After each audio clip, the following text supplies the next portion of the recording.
Hello friends, चंद्र classes में आपका हार्दिक स्वागत है। फ्रेंड्स, आज इस वीडियो में हम पढ़ेंगे बहुपद पोलिनोमियल्स। तो पूरा चैप्टर है और चैप्टर प्रश्नावली है 2.1। तो इसमें क्या पढ़ेंगे, हम बहुपद पढ़ेंगे। तो प्रश्नावली 2.1 के अंतर्गत हम बहुपद पढ़ेंगे। बहुपद होता क्या है, तो चर और अचर क्या होती है। जैसे आपकी बीजगणितीय संख्याएं एक्स और वाई, तो ये वाली होती है बीजगणितीय संख्याएं, वो क्या होती है, चर। और बाकी जो इनके साथ गुणांक होते हुए क्या क्या कहलाती है, अचर संख्याएं कहलाती हैं। तो यहां पर हम क्या करेंगे, जैसे कि बहुपद दिया हुआ है। अब बहुपद कैसा होता है, जैसे हमने लिख दिया 2x² + 1, तो ये क्या है, बहुपद है। और भी जैसे मैंने लिख दिया x + y, तो ये क्या है, ये भी बहुपद है। पर ये क्या, दो चर में x और y दोनों, यहाँ पर दो चर आए हुए हैं तो दो चर में ये बहुपद है। अब बहुपद क्या ये भी बहुपद हो सकता है, जैसे √x + 1, तो ये बहुपद नहीं हो सकता। तो बहुपद होने के लिए शर्त क्या होनी चाहिए, बहुपद होने के लिए शर्त ये है कि जो भी चर होता है उसकी जो घातें होती हैं तो वो हमेशा पूर्ण संख्या होनी चाहिए। क्या होनी चाहिए, पूर्ण संख्या। तो पूर्ण संख्या क्या होती है, अगर आप नहीं जानते पूर्णांक, ये संख्या नहीं जानते हैं, यानी वास्तविक संख्या नहीं जानते, तो इसकी मैंने वीडियो बना दी है। तो आपको इसकी जो लिंक है आपको मिल जाएगी और आप प्ले लिस्ट में जाकर वैसे देख सकते हो। तो देखिए, पूर्ण संख्या पहले देखिए, रियल नंबर वास्तविक संख्या के अंतर्गत ही सब कुछ आता है, रियल नंबर। तो इसके अंतर्गत वास्तविक संख्या के अंतर्गत क्या आता है, जो पहले नंबर पर आता है, प्राकृतिक संख्याएं। प्राकृतिक संख्याएं, तो प्राकृतिक संख्याओं के अंतर्गत है, जैसे कि आपकी गिनती स्टार्ट होती है 1 2 3 4 5, तो ये अनंत तक चलती रहती है। तो ये सभी प्रकार की जो गिनती आती है, तो ये सभी प्रकार की गिनती क्या आती है, प्राकृतिक संख्या के अंतर्गत आती है। प्राकृतिक,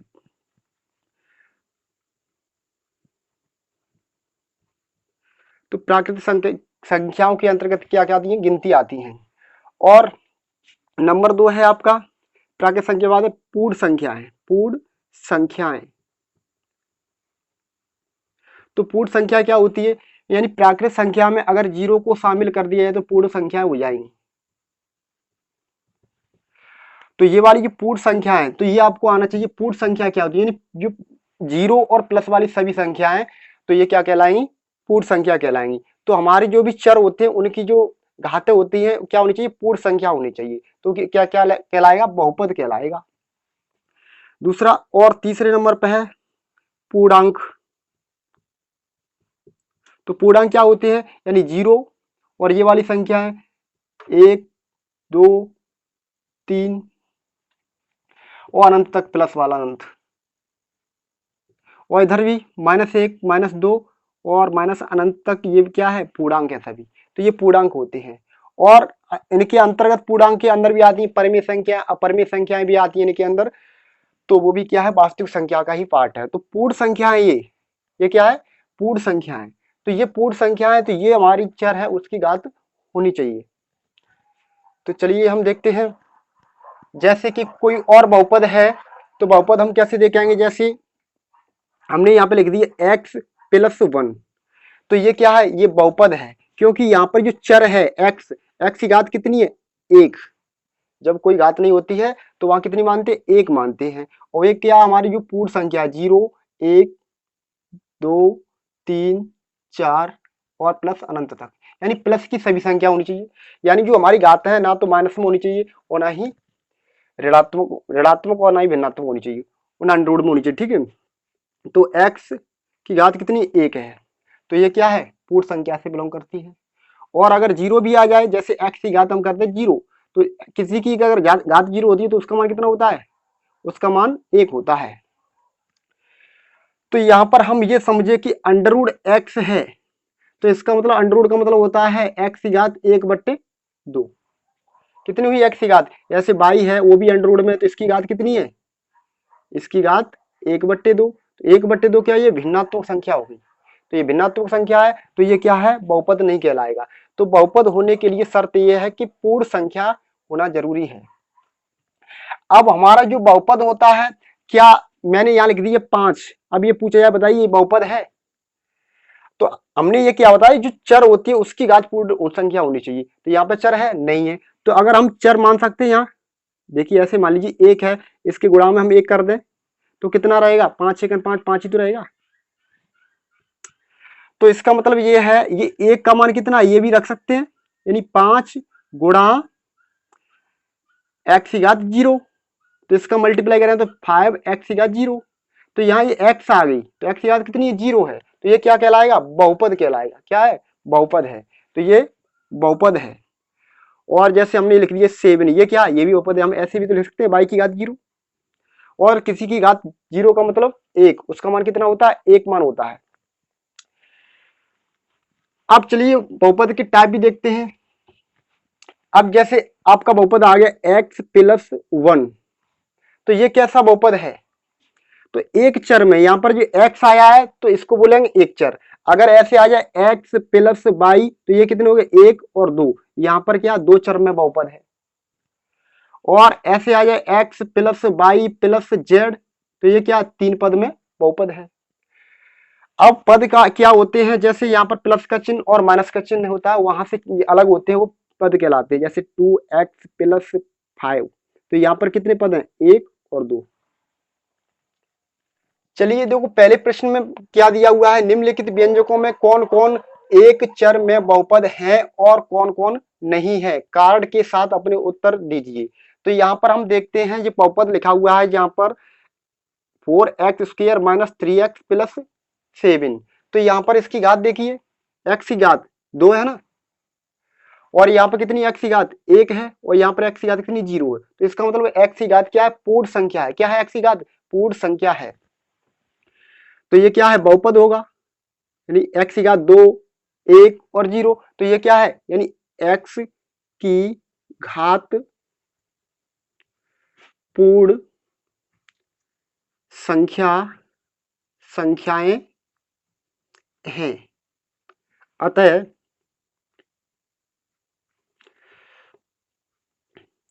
अतः यह एक बहुपद है, बहुपद है।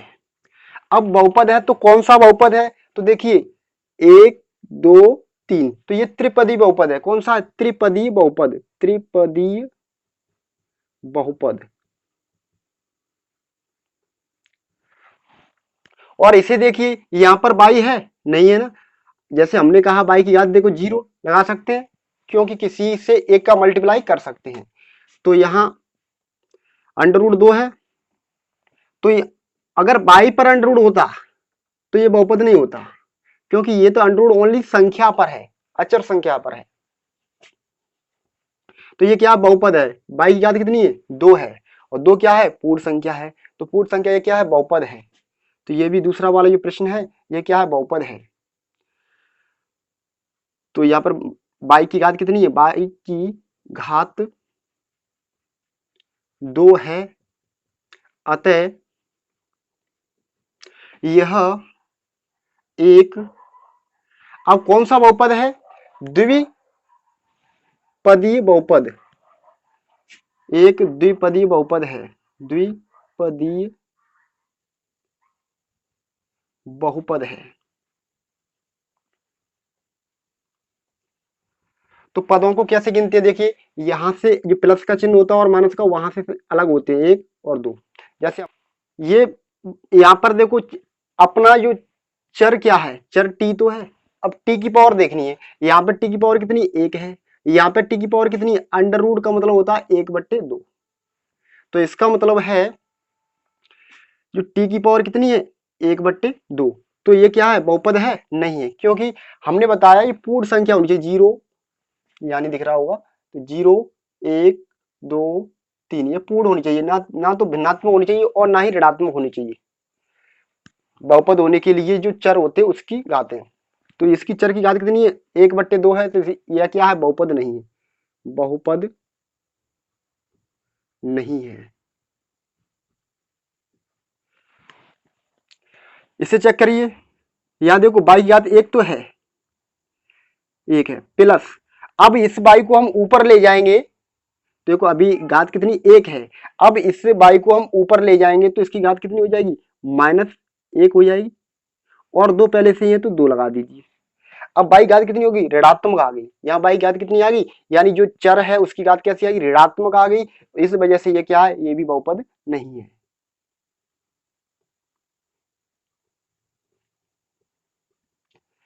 अगर और इसको भी देखिए ये है या नहीं, तो इसको चेक करते हैं। देखो x की घात कितनी है, 10 है। यहां पर देखिए जो चर है, चर सभी अलग अलग हैं। या x है या y है, यहाँ t है। तो इनकी घात देखिए पूर्ण संख्या है, देखो 10 है, 3 है, 50 है। यानी कोई भी घात है ना तो ऋणात्मक है और ना ही भिन्नात्मक है, तो इसलिए क्या है, बहुपद है। और बहुपद है, कौन सा बहुपद है, त्रिपदी, 1 2 3, तो त्रिपदी बहुपद है, त्रिपदी बहुपद।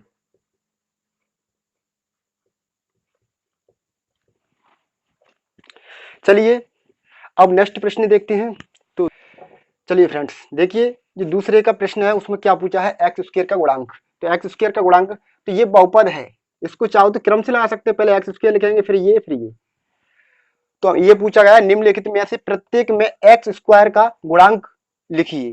तो यहाँ पर एक्स स्क्वायर का गुणांक क्या है, तो एक्स स्क्वायर क्या है, यहाँ पर आप ढूंढिए एक्स स्क्वायर मिल जाए आपको, एक्स स्क्वायर। तो इसके साथ जो भी हो वो क्या उसका गुणांक होगा, चाहे वो माइनस का चिन्ह हो। तो माइनस का चिन्ह का मतलब क्या है, वहां पे -1 भी कर सकते हैं हम, -1 एक्स स्क्वायर। तो यहाँ देखिए एक्स स्क्वायर है, इसके साथ कुछ है, कुछ नहीं है, तो यहाँ पर 1 लगा सकते हैं, क्योंकि एक का गुणा किसी से भी कर सकते हो, आप खुद में भी कर लीजिए, क्योंकि वही चेंजिंग नहीं आएगी तो वही रहेंगे। तो एक्स स्क्वायर का गुणांक करेंगे तो वही रहता है। तो एक्स स्क्वायर का गुणांक होगा, एक्स स्क्वायर का गुणांक यहाँ पर कितना 1 है। और यहाँ पर देखिए एक्स स्क्वायर का गुणांक है, एक्स स्क्वायर का गुणांक यहाँ पे -1 है। एक्स स्क्वायर का गुणांक बराबर π/2 है। इधर एक्स स्क्वायर का गुणांक क्या है, 0 है। इसका क्या है, 0। नहीं समझ में आया तो एक बार और देखिए, जैसे एक्स स्क्वायर है और इससे मैं 0 का गुणा करा दूं तो क्या होगा, 0 तो रहेगा। तो इसका मतलब क्या है, 0 किसी में भी ऐड कर दो, ये है इसमें 0 ऐड कर देंगे, 0 + √2x और -1। तो यहां पर क्या हुआ, एक्स स्क्वायर का गुणांक, एक्स स्क्वायर का गुणांक बराबर 0 होगा। कितना होगा, 0। इसका मतलब यही तो है, इसको ऐसे लिख लो, 0x², बात है कि 0, ये 0 ही लिखा हुआ है। चलिए प्रश्न नंबर 3 देखते हैं। 35 घात के द्विपद और द्विपद का और 100 घात के एक पदी का एक एक उदाहरण दीजिए। तो हमें क्या करना है, एक एक उदाहरण देना है। 35 घात, अब किसी की 35 घात बनानी है तो हमें बहुपद बनाना है। तो देखिए बहुपद, अब जरूरी नहीं कि उत्तरमाला मिले, क्योंकि बहुत कई हो सकते हैं इसके बहुपद। तो यहाँ पे मैं बहुपद लिख दूं, जैसे 2x की घात यहाँ पे कितनी करनी, 35 कर दो। तो ये तो बहुपद हो गया, लेकिन उसमें क्या क्या है, 35 घात के द्विपद, पद कितने होने चाहिए, 2। तो यहाँ पर कितना, पूरा एक ही पद है, तो प्लस मैं यहाँ पे 1 जोड़ दू या कुछ भी लगा दो, तो ये कितने हो गए, 1 और 2 पद हो गए। या फिर ऐसा ना लेके और कोई लिख लो, जैसे y की पावर 37 ना 35 करनी, कितनी 35 और प्लस 8 कर लो, तो ये भी एक बहुपद हो गया। तो उत्तरमाला से भी कर सकते हो आप, आंसर शीट से देख के भी कर सकते हो। और इसमें क्या, 100 घात के, अब दूसरा क्वेश्चन है 100 घात के एक पदी। तो 100 घात का एक पदी, जैसे हमने लिख दिया y की पावर 100। और इसके आगे भी कोई संख्या लगा सकते हो, जैसे 5। तो ये क्या बहुपद है, लेकिन क्या कहा, एक पदी, तो ये सिंगल पद है। और इसको ऐसे भी ले सकते हैं, x की पावर 100, तो ये भी है। तो आप आंसर शीट से भी कर सकते हो। तो चाहो तो आंसर शीट का भी मैं उत्तर लिख देता हूं, देखिए 3x की पावर 35 और -4। और दूसरा वाला आंसर दिया हुआ है √2/100। कितनी है? 100।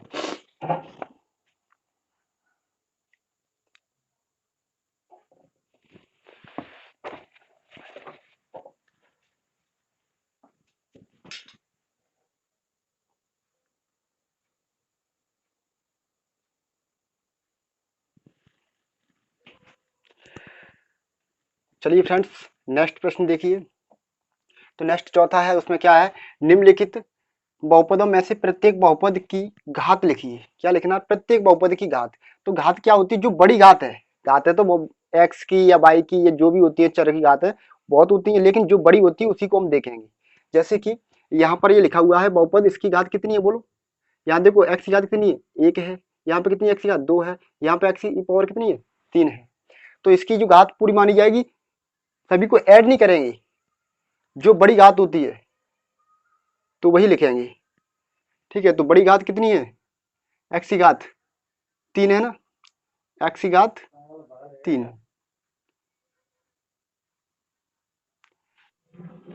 बहुपद की घात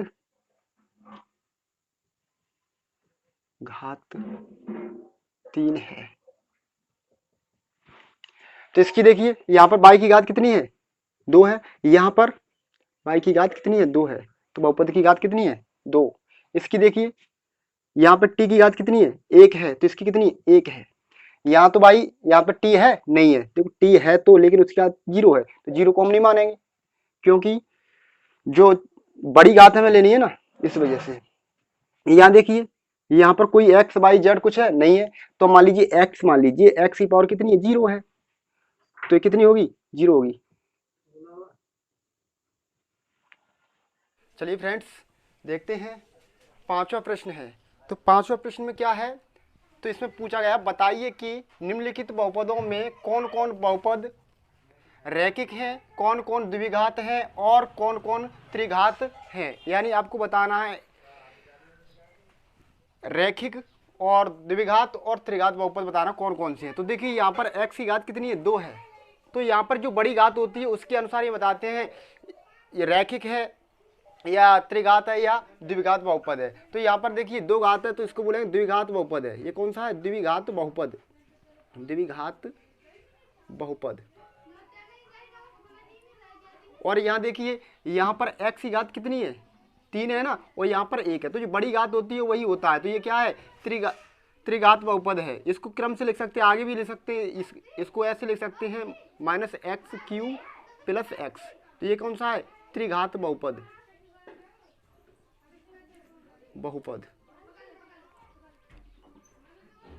आप लोगों को दिख रहा है या नहीं दिख रहा है?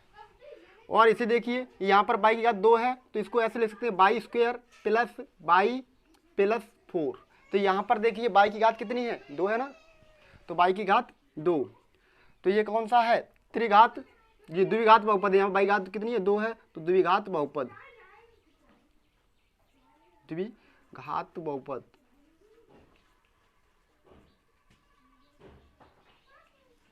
और यहाँ देखिए x की घात कितनी है? यहाँ पर 1 है। तो यहाँ पर एक घात है, इसको एक घात वाले को बोलते हैं रैखिक बहुपद। इसकी घात 1 होती है, उसको रैखिक बहुपद या लीनियर पोलिनोमियल। तो इसको लीनियर पोलिनोमियल यानी रैखिक बहुपद। रैखिक बहुपद दिख रहा है? चलिए, यहाँ पर देखिए, ये भी बहुपद है। देखो t की घात कितनी है? 1 है। तो ये कैसा है? ये रैखिक बहुपद है, रैखिक बहुपद। और यहाँ पर देखिए 7x³, तो यहाँ ये से बोलेंगे त्रिघात बहुपद। त्रिघात बहुपद।